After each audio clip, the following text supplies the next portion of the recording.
Welcome dear students in Ritika mathematics class. I hope you all are fit and fine. So let's start today video and as our chapter 3 class 11th maths NCERT trigonometric function is going on. So today we will cover introduction part for the exercise 3.2. आज introduction part आपका रहेगा exercise 3.2 का और बहुत important यहाँ पर concept होने वाले हैं, तो please be continue and let's start then exercise 3.2 introduction video. Introduction यहाँ पर रहता है इंट्रोडक्शन नाउ। तो चलिए इसको स्टार्ट करते हैं। हमने अर्लियर क्लास में आपने देखा था ट्रिग्नोमेट्रिक रेशियोज को हमने पहले समझा था। ट्रिग्नोमेट्रिक रेशियोज क्या होते हैं हमारे? Sine theta, cos theta, tan theta, cot theta, sec theta and cosec theta. ये हमारे क्या है? ट्रिग्नोमेट्रिक रेशियोज होते हैं। और जब हम इन्हें एक राइट एंगल की हेल्प से इनकी जब वैल्यूज निकालते हैं तो कुछ इस तरीके से यह है हमारा hypotenuse, perpendicular, base 90 degree and this is an acute angle. तो इसकी हेल्प से हम इन रेशियोज को फाइंड करते हैं। तो साइन थीटा होता है हमारा perpendicular upon hypotenuse, perpendicular upon hypotenuse. Sine theta का रिवर्स होता है हमारा कॉसेक थीटा। तो इनवर्स फंक्शन जो होता है वो कॉसेक थीटा हो जाता है। तो कॉसेक थीटा हमारा क्या हो जाएगा? H upon P. Now cos theta होता है बेस अपॉन हाइपोटेनियस और कॉस थीटा का इनवर्स फंक्शन होता है सेक थीटा, तो H upon B. Now tan theta हमारा होता है cos theta upon sine theta. तो जब आप ये इसको सॉल्व करेंगे तो हमें मिलता है परपेंडिकुलर अपॉन बेस और कॉस टेन थीटा का इनवर्स फंक्शन होता है कॉट थीटा, तो वैल्यू हो जाती है बी अपॉन पी। तो ये ट्रिग्नोमेट्रिक रेशियोज हमारे sides of triangle and acute angle के बीच के हमने अर्लियर क्लास में ऑलरेडी हम देख चुके हैं। अब हम थोड़ा सा मूव करेंगे ट्रिग्नोमेट्रिक फंक्शन की तरफ। तो ट्रिग्नोमेट्रिक फंक्शंस हमारे क्या होते हैं? अब आप देखिए, इसको थोड़ा सा ध्यान से समझते हैं। ट्रिग्नोमेट्रिक फंक्शन को समझने के लिए हमें एक एक्सिस पे हमने एक सर्कल ड्रॉ किया है। यहाँ पर एक सर्कल को हम इस तरीके से ड्रॉ करते हैं। एक एक्सिस पे सर्कल ड्रॉ किया गया है, दिस इज अ सर्कल और यूनिट रेडियस का ये एक सर्कल है। यूनिट रेडियस यानी कि 1 यूनिट का एक सर्कल हमने ड्रॉ किया है यहाँ पर। तो ये हमारे सर्कल का सेंटर पॉइंट और ये हमारे एक्सिस को शो करता है। ये तो हम सभी यहाँ पर पढ़ चुके हैं। अब हम क्या करते हैं, देखिए ये हमारा x axis, y axis, minus x axis and minus y axis यानी कि निगेटिव डायरेक्शन को शो करता है। अब हम यहाँ पर इस पॉइंट को ए नाम दे देते हैं। ये ओ ए क्या है? हमारा रेडियस ऑफ 1 यूनिट का एक रेडियस है हमारा, this is 1 unit. 1 unit radius का हमने एक सर्कल ड्रॉ किया है और अब हम क्या करते हैं, सर्कमफ्रेंस में हमें एक रैंडम यहाँ पर कोई point P, A and B, एक पॉइंट हम यहाँ पर सर्कमफ्रेंस में मेजर करते हैं एंड देन पी से ओ से पी को हम ज्वाइन करते हैं। तो हमें यहाँ पर एक क्या मिल जाता है? एंगल हमें मिलता है। तो ये सारी चीजें तो हमने पढ़ी हुई हैं। अब यहाँ पर एक्स एक्सिस में यानी कि एक्स एक्सिस को हम कॉस एक्स की हेल्प से शो करेंगे एंड वाई एक्सिस को हम यहाँ पर साइन एक्स की हेल्प से शो करते हैं। तो एक्स एक्सिस यानी कि दिस एंड वाई एक्सिस हमारा क्या हो जाएगा?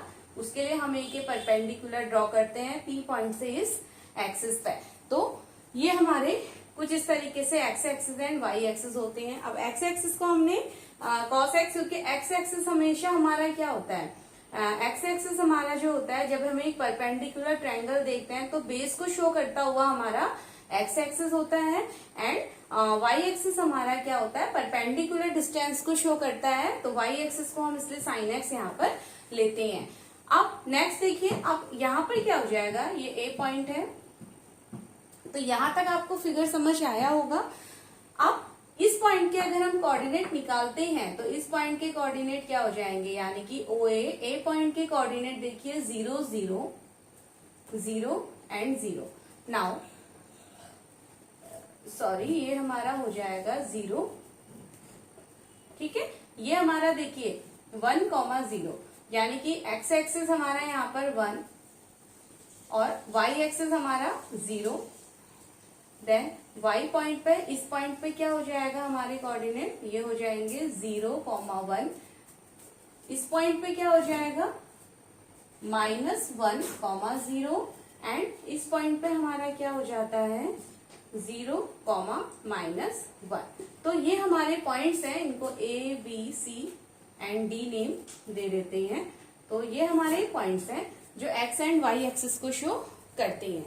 और अगर हम रेडियन में इनकी वैल्यूज को देखते हैं तो ये क्या हो गया यहाँ पर देखिए, अब हमने x एक्सिस को cos x से शो किया है, y एक्स को sin x से शो किया है। तो यानी कि इस तरीके से यहाँ तक आपको ये चीज समझ आई है। तो फ्रॉम फिगर अब हमारा क्या हो रहा है देखिए, ABCD यानी कि A पॉइंट के जो हमारे कोऑर्डिनेट हैं वो है 1,0, B पॉइंट के कोऑर्डिनेट हैं 0,1, C पॉइंट के कोऑर्डिनेट -1,0 एंड D पॉइंट के coordinate 0,-1। One more thing student कि हमने 10th क्लास में जो भी हमने ट्रिग्नोमेट्री पढ़ी वो हमने ज्योमेट्रिकल बेस्ड ट्रिग्नोमेट्री पढ़ी है। 11th क्लास में आप इसको कोऑर्डिनेट ज्योमेट्रिकल बेस्ड ट्रिग्नोमेट्री यानी कि कोऑर्डिनेट्स पे आप हमारी जो ट्रिग्नोमेट्री फंक्शन है वो कोऑर्डिनेट्स के ऊपर यहाँ पर डिपेंड करता है। तो इसलिए हमें थोड़ा सा कोऑर्डिनेट को समझना यहाँ पर जरूरी हो जाता है। तो ये ABCD हमारे पॉइंट होते हैं। अब देखिए x एक्सिस यानी कि क्या है, यानी कि अगर हम यहाँ पर देखते हैं तो ये पॉइंट क्या है sin 0 and cos 0, sin 0 cos 0, this point ये 0 0।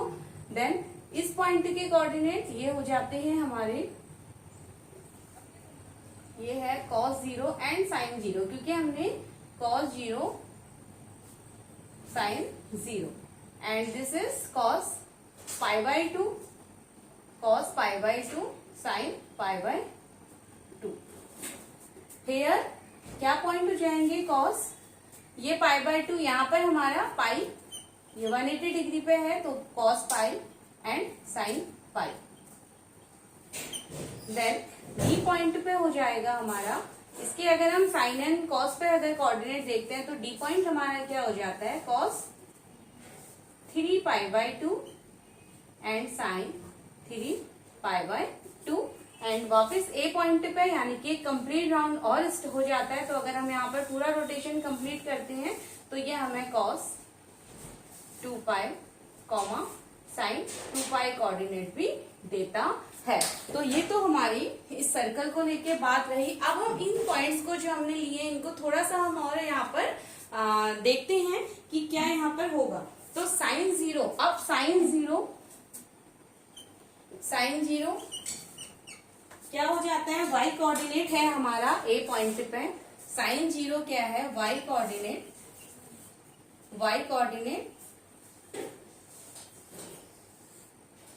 कोऑर्डिनेट इन a पॉइंट, यानी कि a पॉइंट पे, ये a पॉइंट है तो a पॉइंट पे y कोऑर्डिनेट को कौन हमारा शो करता है sin 0, तो इसकी वैल्यू यहाँ पर क्या हो जाएगी 0। तो sin 0 यहाँ पर 0 हो जाता है। नेक्स्ट अगर हम sin pi/2, क्योंकि 0 के बाद जो हमारा एंगल आता है वो है sin pi/2 और sin pi/2 की वैल्यू क्या है यहाँ पर 1 होती है। sin pi/2 यानी कि y कोऑर्डिनेट इन B पॉइंट, सेम उसी तरीके से y कोऑर्डिनेट इन B पॉइंट। नाउ sin पाई, अब साइन, पहले हम साइन को यहाँ पर केवल y कोऑर्डिनेट्स को हम यहाँ पर शो करते हैं। तो साइन पाई की वैल्यू क्या है यहाँ पर 0। साइन पाई हमारा C पॉइंट पे क्या है, यहाँ पर ये B पॉइंट पे, एट B पॉइंट, इसको लिख लेते हैं at B point and at C point sine pi 0। Then sine 3pi/2,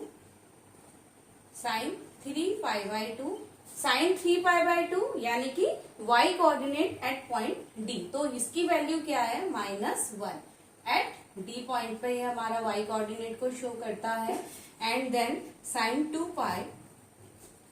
sign 2 पाई की वैल्यू यानी कि एक्स कोऑर्डिनेट पे भी ये फिर वाई पॉइंट को शो करता है, तो साइन 2 पाई की वैल्यू यहाँ पर क्या हो जाती है, साइन 0। साइन 2 पाई हमारा क्या देता है यहाँ पर 0 0। तो ये तो हमारा इस फिगर से शो होता है। अब आप इसको यहाँ तक नोट डाउन कर लीजिए। इसके बाद अब हम कॉस की वैल्यूज को यहाँ पर थोड़ा सा देखते हैं। तो ये तो है साइन की वैल्यूज, यानी कि हमने इन कोऑर्डिनेट से साइन की सभी वैल्यूज वाई कोऑर्डिनेट की वैल्यूज को फाइंड किया है। अब हम आते हैं यहाँ पर एक्स कोऑर्डिनेट की वैल्यूज के लिए। तो देखिए क्या हो जाएगा, cos 0।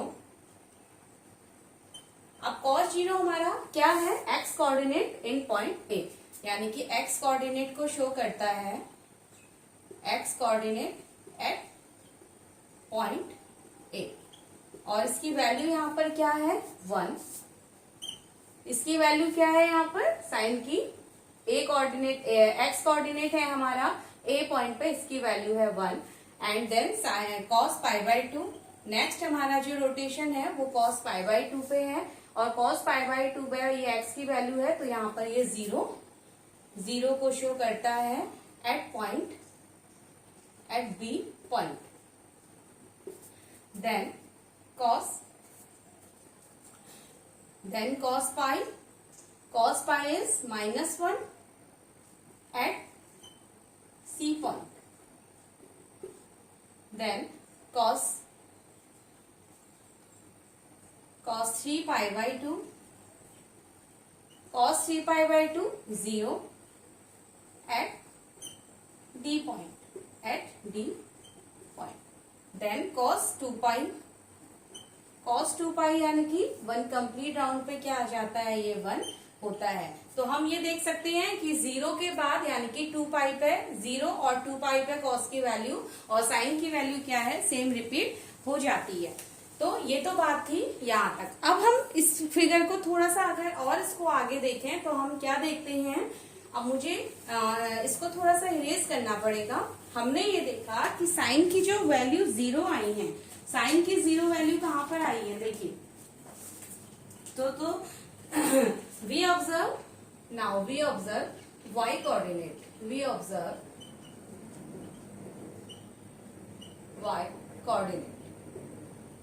y कोऑर्डिनेट्स को ऑब्जर्व करते हैं। तो y कोऑर्डिनेट यानी कि साइन को अगर हम ऑब्जर्व करते हैं तो हम देखते हैं कि साइन थीटा की वैल्यू 0 कहाँ पर हमें मिलती है। साइन थीटा की वैल्यू 0 फॉर थीटा, जब हमारे एंगल्स किस तरीके से हैं, या तो हमारा फॉर थीटा क्या क्या हो रहा है यहाँ पर देखिए, एक तो साइन की वैल्यू 0 होती है, इस केस में साइन 0 क्या 0, सेकंड प्लस माइनस पाई, यानी कि साइन 0 देन यहाँ पर 0 होता है, देखिए प्लस माइनस पाई। आप चाहे क्लॉकवाइज हो चाहे एंटी क्लॉक भी अगर आप लेते हैं तो साइन की वैल्यू 0 हमें पाई पे मिलेगी, यानी कि 180 डिग्री, यानी कि रेडियन में अगर हम बात करते हैं तो पाई।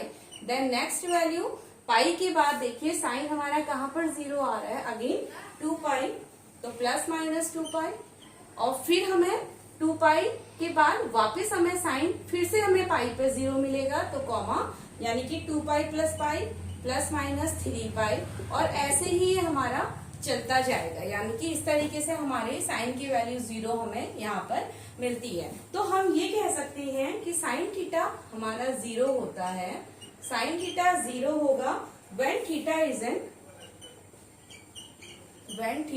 एन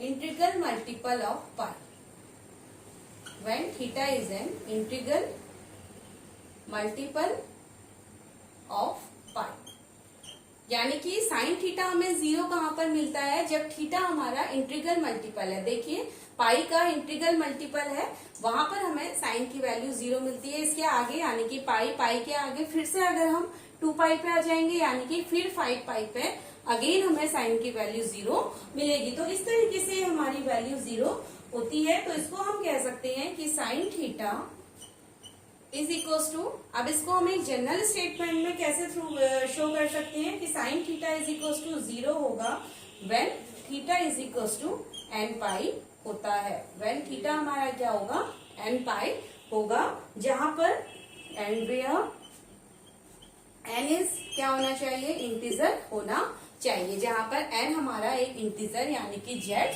होना चाहिए। तो ये हमारी बात थी साइन थीटा, यानी कि sine theta 0, theta equals to N pi, n क्या होना चाहिए, इंटीजर होना चाहिए। तो आई होप स्टूडेंट कि यहाँ तक आपको सारी बातें समझ में आई होंगी कि कैसे हमने साइन थीटा का थीटा इक्वल्स टू एन पाई तक हम आए हैं। तो ये हमने एक फिगर के साथ हम चले हैं, तो हमने वाई कोऑर्डिनेट यहाँ पर पूरा ऑब्जर्व किया। तो साइन थीटा कुछ इस तरीके से हमारा यहाँ पर फंक्शन में रहता है। नाउ अब नेक्स्ट हम आते हैं कॉस को। अब हम इसी तरीके से किसको एक्सप्लोर, थोड़ा सा किसको यहाँ पर देखते हैं, कॉस को। तो ये है कॉस पाई। नाउ ऑब्जर्व करते हैं x coordinate. Now we observe x coordinate, observe x coordinate किसके लिए, cos theta is equal to 0 के लिए। अब हम एक्स कोऑर्डिनेट को ऑब्जर्व करते हैं। जब कॉस थीटा हमारा, अब देखिए कॉस थीटा की वैल्यू 0 हमें कहाँ पर मिलती है, cos theta is equal to 0 कहाँ पर मिलता है, for theta is equal to, अब कॉस थीटा की वैल्यू 0 देखिए, एक तो यहाँ पर मिली है जब थीटा हमारा क्या है, π/2 है, यानी कि कॉस थीटा की फर्स्ट वैल्यू 0 मिली है, when theta is equal to plus minus π/2, then theta उसके बाद कॉस की वैल्यू वापस 0 कहाँ पर आई है, 3π/2, यानी कि plus minus 3π/2।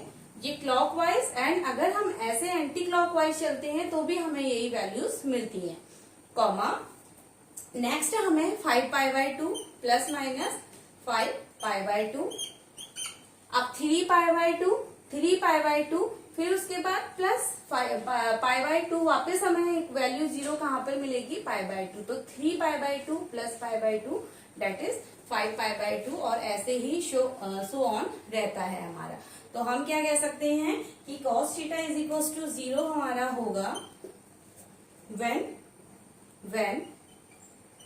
Theta is an odd multiple of, when theta is an odd multiple of π/2, यानी कि जब थीटा हमारा और, देखिए ऑड मल्टीपल है, यहाँ पर 1 था, 3, 5, देन ऐसी 7, तो जब हमारा थीटा क्या है, π/2 का एक ऑड मल्टीपल है, तो वहां पर हमें cos थीटा की वैल्यू 0 मिल जाती है। तो cos थीटा इसका मतलब एक जनरल स्टेटमेंट क्या हो जाएगा हमारा, there implies π/2, and odd multiple को हम शो करते हैं ट्वाइस एन प्लस 1 से, ऑड मल्टीपल को हम ट्वाइस एन प्लस 1 से शो करते हैं। तो ये दो फॉर्मूलाज हमारे पास साइन के, साइन का हमने क्या फॉर्मूला देखा, साइन थीटा यानी कि 0 का हमने फॉर्मूला देखा है, theta is equal to N pi, theta is equal to N pi, और कॉस थीटा इक्वल टू 0 के लिए हमने फॉर्मूला देखा ट्वाइस एन प्लस 1 π/2। तो यहाँ तक आपको समझ आया होगा। अब इस टॉपिक को आगे प्रोसीड करते हैं।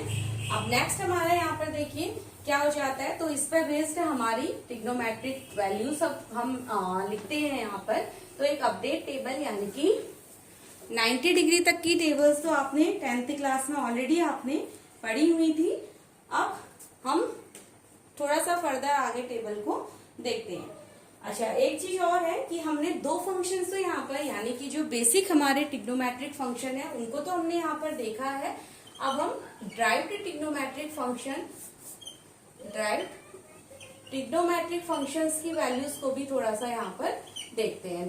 ड्राइव्ड ट्रिग्नोमेट्रिक फंक्शन बेसिक हमारे क्या होते हैं, साइन एंड कॉस। साइन यानी कि साइन कॉस को लेके ही हमारे बाकी ट्रिग्नोमेट्रिक फंक्शन ड्राइव किए जाते हैं, तो इसलिए इनको ड्राइव ट्रिग्नोमेट्रिक फंक्शन बोलते हैं। तो अब सबसे पहले हमारा होता है कोसिकेंड फंक्शन, यानी कि कॉसेक फंक्शन। तो कॉसेक थीटा, और कॉसेक थीटा क्या हो जाता है हमारा, इसको 1/sin थीटा हम लेते हैं। तो कॉसेक थीटा की, यानी कि थीटा इक्वल्स टू, कहाँ पर ये 0 होगा, 1/, इसको हम बोल सकते हैं वाई कोऑर्डिनेट,